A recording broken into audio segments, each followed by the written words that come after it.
дәрісіміздің тақырыбы қазақ тілінің термин жасам тәсілдері деп аталады.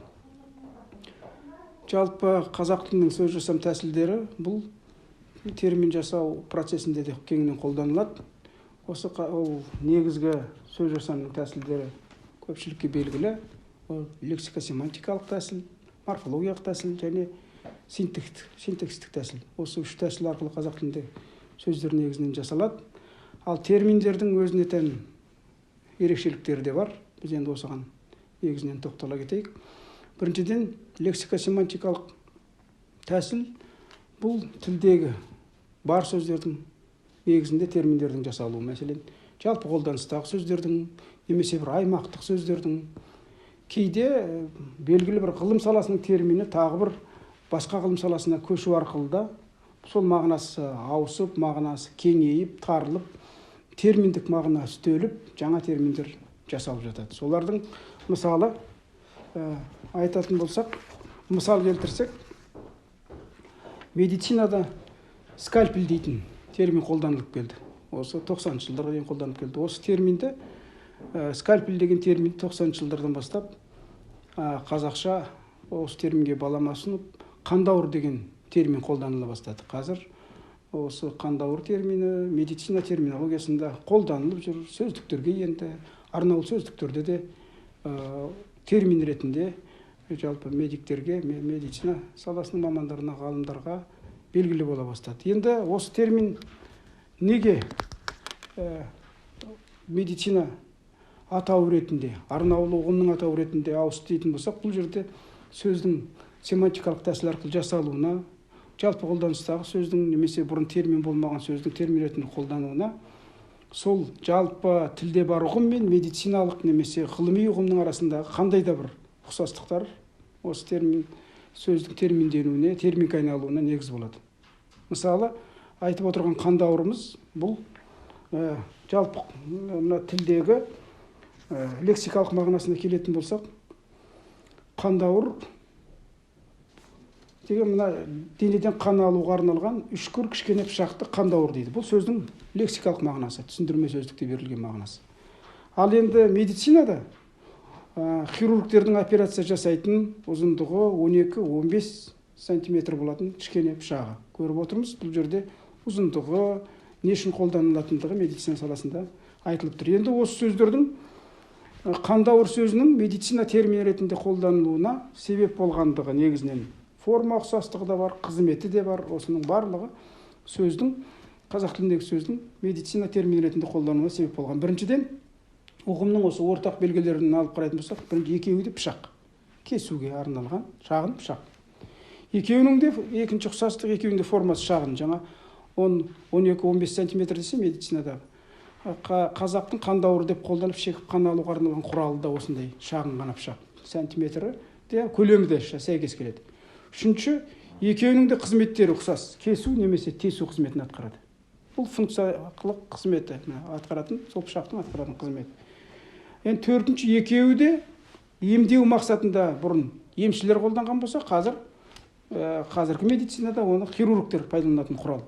Осы ұқсастықтар қандауыр деген сөздің термин ретінде медицина саласына ауысуына, терминденуіне, оның мағынасының кеңеюіне, терминдік мағына үстеуіне себеп болған. Тура сол сияқты тілімізде бар кебек дейтін сөз бар. Енді кебекті жалпы жұртшылыққа белгілі. Бұл ұн елегенде жаңа алғаш түйілген астықты ұшырғанда шығатын қауыз. Дәннің сыртында қалатын қауызын кебек дейді. Ал енді жол шаруашылығы бар.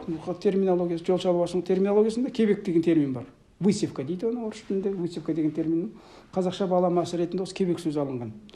Онда бұл терминнің дефинициясына мән беретін болсақ, тау жыныстары мен жасанды тастарды майдалағанда алынатын мөлшері 3-5 мм тас қалдықтары деген анықтама берілген.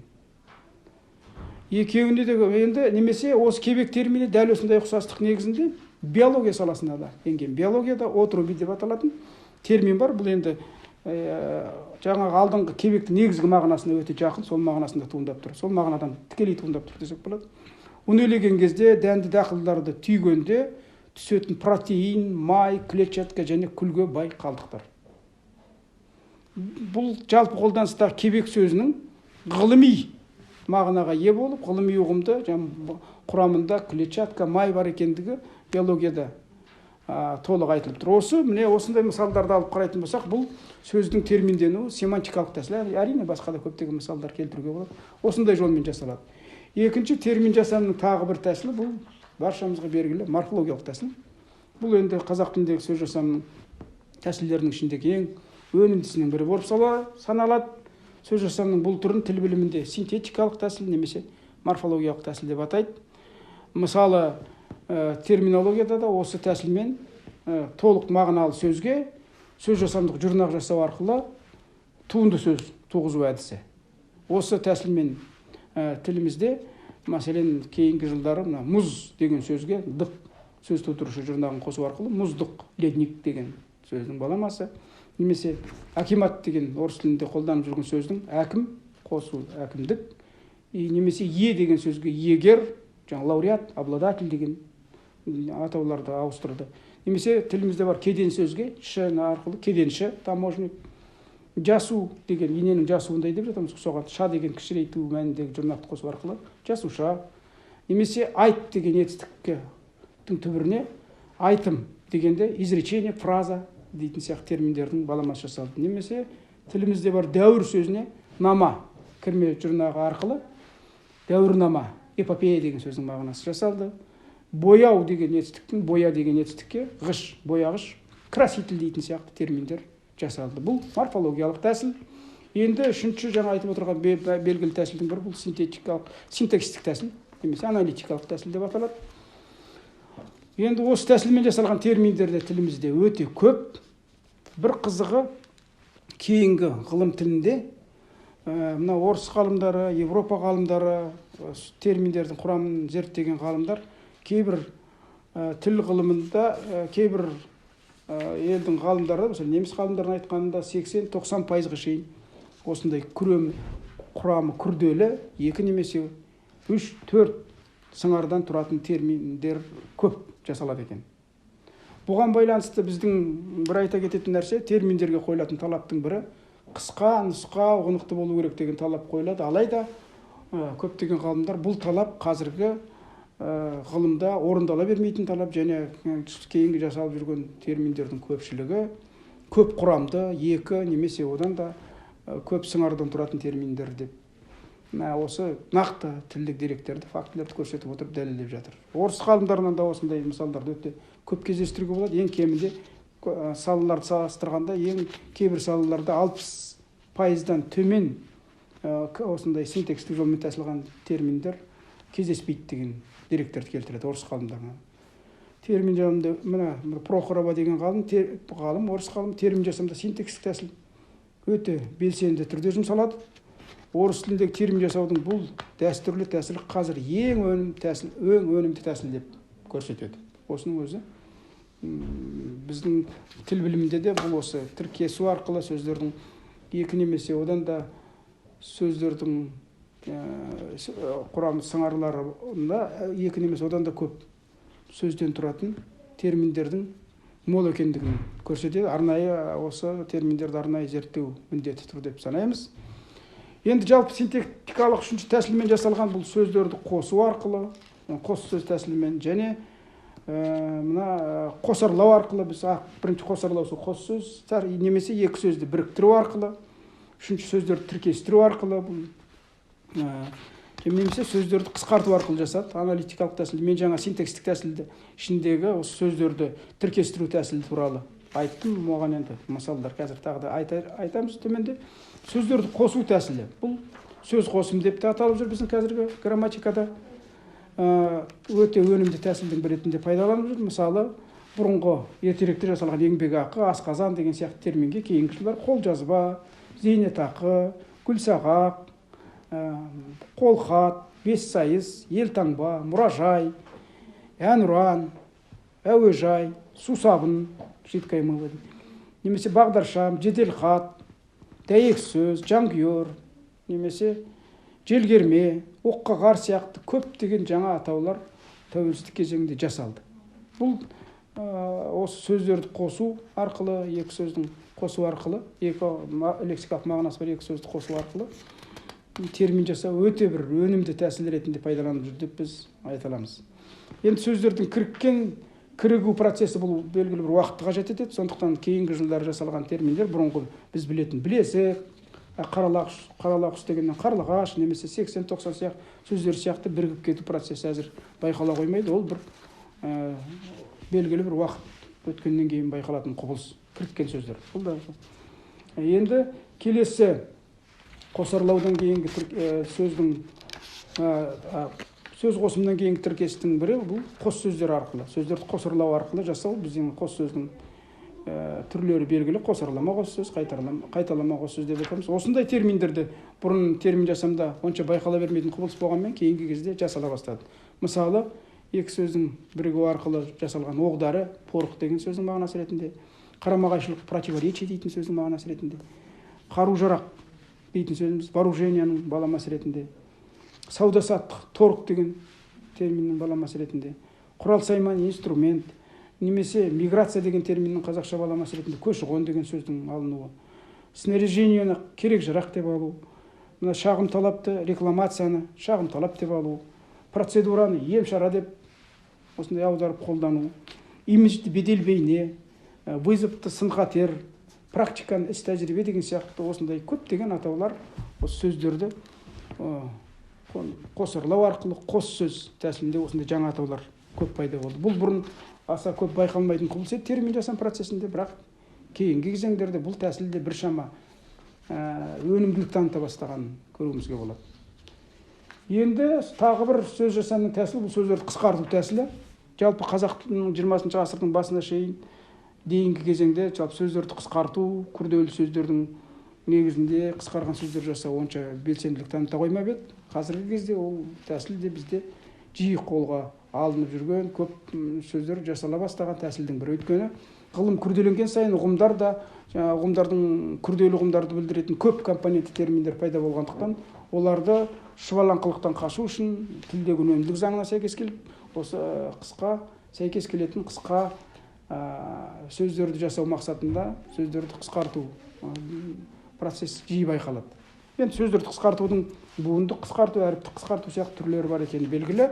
Солардың ішінде мысалы мынаны айтуға болады, қысқарту арқылы жасалған. Жаңа мысалы орыс тіліндегі МАИ дейтін, мемлекеттік автоинспекция дегенді МАИ деп алу, немесе бұқаралық ақпарат құралдары дегенді БАқ деп. Сол сияқты мына шағын және орта бизнес дегенді ШОП деп алу, ентіні ОБТ деп алу, немесе ЖСН деп алу, ИН деп жүрген қысқарған сөздерімізді. Немесе айлық есептік көрсеткішті АЭК деп алу. Бұлар әріптік қысқартулар мен осындай атаулар қазір ресми тілде, заң тілінде, ғылым тілінде, іс-қағаздар тілінде жиі қолданылып жүргенін байқаймыз. Сол сияқты буындық қысқартуларға бұл жаңа қызметші, мемлекеттік қызметші дегенді, госслужащий дегенді тура сондай үлгімен алу, немесе мемсыйлық, госпремия, мемқұпия, госсекрет дегенді, мемлекеттік құпия. Осындай терминдер жасалып жүр. Екінші буындық қысқартулар арқылы. Енді тағы да бір аз көңіл бөлініп жүрген саланың бірі осы қысқартумен бірге калькалау тәсілі. Бұл калька біздің тіл білімінде көбінесе калькамен жасалған сөздер туралы кейде бір жақты пікір айтылып жатады. Калька жасалған көшірме терминдер деген. Ал шындықтың бетіне тура қарайтын болсақ, онда тіліміздегі жаңа терминдердің өте көп бөлігі дәл осы калька тәсілімен жасалғанын көруімізге болады. Кальканы кейбір ғалымдар, шетел ғалымдары бұл термин жасамның, сөз жасамның ең өнімді тәсілі деп таниды. Кейбір тілдерде ол сондай мойындалған калька жасаудың тәсілі бір сөз жасамның, жаңа сөздер жасаудың өнімді тәсілі ретінде қабылданады. Бізде енді кальканы өнімді тәсіл ретінде тану жағы әлі де тануға деген ондай құлшыныс немесе ғалымдардың оны осы сөз жасамның өнім тәсіл ретінде көрсету өте аз. Бұл салаға онша бара бермейді. Ал шындыққа келген кезде бұл калька тәсілі әсіресе біз орыс тілінен барлық мәтіннің барлық түрлерін, ғылыми мәтінді, ресми мәтінді, заң мәтіндерін көп аударатындықтан калька тәсілмен термин жасау өте бір өнімділік танытып жүрген тәсілге айнала бастады. Оған енді мынандай мысалдар, бұның ішінде толық калькалар да бар, жартылай калькалар да бар жасалған. Мысалы, бейне көрсетілімді, видео показды бейне көрсетілім деп алып жүр. Тура видеоның орнына бейнені, показдың орнына көрсетілімді алу. Немесе ракета носительді, ракетаны зымыран дейтініміз белгілі, тасығышты носитель дегеннің орнына тасығыш, зымыран тасығыш деген термин жасалды. Бұл да тікелей осы күрделі құрамды терминді тікелей аударып. Немесе водоканал дегенді су тоған, видео архив дегенді бейне мұрағат, видео регистратор дегенді бейне тіркегіш, шындық сүйгіш дегенді правдолюбивый дегенді шындық сүйгіш. Немесе осы сияқты авиаудар дегенді авиасоққа, агрокомплекс дегенді агрокешен деп жартылай калька бірінші жартысын аудармай сол қалпында қалдырып агро дейтін сияқты, немесе жаңа авиа дейтін терминдік элементтерді грек, латын негізді элементтерді аудармай екіншісін қазақша сөзбен жаңа удар дейтін сияқты, комплекс деген сияқты терминдердің екінші сыңарын, екінші құрамын ұлт тіліндегі сөздермен алмастырып беруде байқалады. Осындай будан терминдер деп жүрміз. Бұндай будан атаулар да көп жасала бастады. Бұрын гибрид терминдер деп келген, будан атау деген термин жиірек қолданылып жүр. Осындай, немесе жаңа киберқалқан деген сияқты, кибершит. Осындай терминдер де жасала бастады. Бұл бір әсіресе калькалаудың бір айқын көрінісі. Жаңа біз сөздер тіркестіру туралы мысалдар айтқанда, соған да бірер мысалдар айта кетуге болады. Тіркестіру арқылы жасалған сөздердің тіркесу арқылы жасалған, мәселен, күнкөріс себеті, потребительская корзина. Немесе шекті деңгей, пороговый уровень деген терминді. Немесе стеблевая клетканы діңгекті жасуша деп алу. Немесе сердечный приступты жүрек талмасы деп аудару. Немесе больничный лист дегенді еңбекке жарамсыздық парағы деп үш сөзбен беру. Осы сияқты тіркес терминдер өте көп. Тағы бір бұл жерде айта кететін осы синтаксистік жолмен жасалған сөздердің тіркесу арқылы жасалған терминдердің арасында бізде осы номинативтік атаулар тіркестер деген деп келінген бұрын, кейінгі кезде атаулық тіркес, атауыштық тіркес деп осындай жаңа термин ұсынып жүр осы атауды. Осындай жолмен жасалған атаулар бұрын мысалы ауыз су, ас тұз, кәржілік, тоқпаншылық, асықшылық дегендер бұлар екі сөзден тұрғанмен, бөлек жазылғанмен, бұлар бір ұғымның атауы, бұларды бір күрделі атау деп қарау керек дейтінде бізде көзқарас бар. Осы көзқарас басым деуге болады. Әрине кейінгі кезде жаңа осындай сөздерді жаңа біз күректі, өгей шеше деген осындай сөздерді біріктіріп жазу құбылысы байқалады бізде. Орфографиялық сөздіктен оны байқауға болады. Жалпы ғалымдардың осы еңбектерінен жиі көрініс бере бастады. Жаңа күйеу бала деген сияқты біріктіріп жазу сияқты. Осы үлгімен жасалған кейінгі жылдары мәселен ақ түйіршік, немесе абзац дегенді білдіретін азат жол, ғарыш айлағы космодром дегенді білдіретін атаулар да осындай тіркестер жасала бастады. Бұлар атауыштық тіркестер, бұларды бір сөз ретінде қараған дұрыс. Бұлар екі сөзден тұрғанмен бұл сөз тіркес емес дейтін. Бұл енді бір жағынан лингвистиканың да мәселесі, жалпы синтакстың екінші жағынан атауыштық тіркесті бұлар атау деп қарау керек дейтін де көзқарас бар. Сонымен бірге тікелей кәдімгі тіркес түрінде, терминологиялық тіркес түрінде көп компонентті бірнеше сөздің тіркесінен тұратын атаулар да аз емес. Осындай жолмен де біздің терминдеріміз жасалады. Енді дәл осы термин жасамның тәсілдерін айтқан кезде бізде қандай мәселе бар дегенде айтатын нәрсеміз терминдердің әрине осы тәсілдердің ішінде жиі қолданып соңғы кезде көп жаңа терминдер жасалып жүрген тәсіл ретінде әрине синтаксистік тәсілдің белсенділік танытқанын көруге болады. Сөздерді біріктіру тәсілінің өнімділік танытып отырғанын байқауымызға болады. Сондай-ақ бұрын көп байқала бермейтін сөздерді қосарлау арқылы да сөздердің жиі жасалғанын, соңғы 20-30 жылдың ішіндегі жасалған жаңа терминдерді біз сараптап қарайтын болсақ, осындай құбылысты байқаймыз. Қысқасы, қорыта айтқанда, жалпы біздің тіліміздегі термин жасам тәсілдерін өнімді пайдалану, орнымен пайдалану және кейбір жұрнақтарды, мәселен өнімді жұрнақтарды, белгілі бір жұрнақтарды ш сияқты лық-лік немесе жаңағы гер менен ғыш дейтін сияқты бір 5-6 жұрнаққа немесе маме, ым дейтін жұрнақтар менен термин жасау өте жиі байқалады да.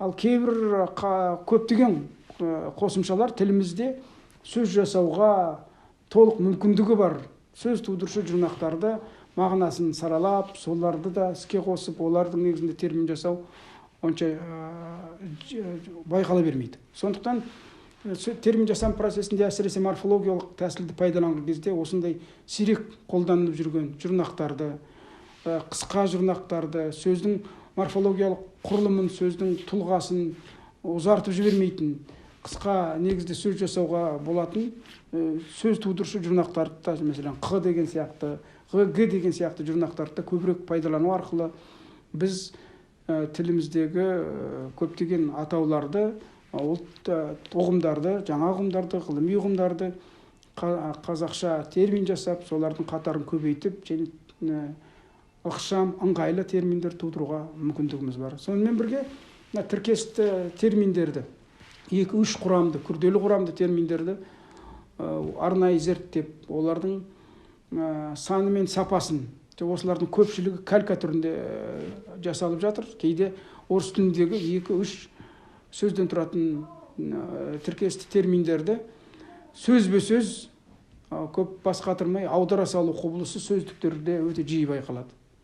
Соларды аудару кезінде де, оларды жасау кезінде де байқалып отырған кемшіліктер бар. Осыларға арнайы тоқталып, мұндай терминдердің жасалуын, қазақтың айтылуына, мысалы үшін түрік изафеті сияқты, жаңа күнкөріс себеті деген сияқты терминдердің жасалуы бұл заңды. Бұлай тілімізге ешқандай жат емес. Ал енді дәл орыс тіліндегі нұсқасына салып, сол қалыпқа құйып жасалған терминдер біздің тілімізге сіңе қою қиындау екені көрінеді. Қысқасы, тіліміздегі осындай тәсілдерді, барлық сөз жасамның, термин жасамның тәсілдерін орнымен пайдалану, бұлардың өнімділігін арттыру, немесе сирек қолданатын жұрнақтарды, сөз тіркестерінің, жаңа тіркестердің пайда болған тіркестер бар, терминологиялық тіркестер.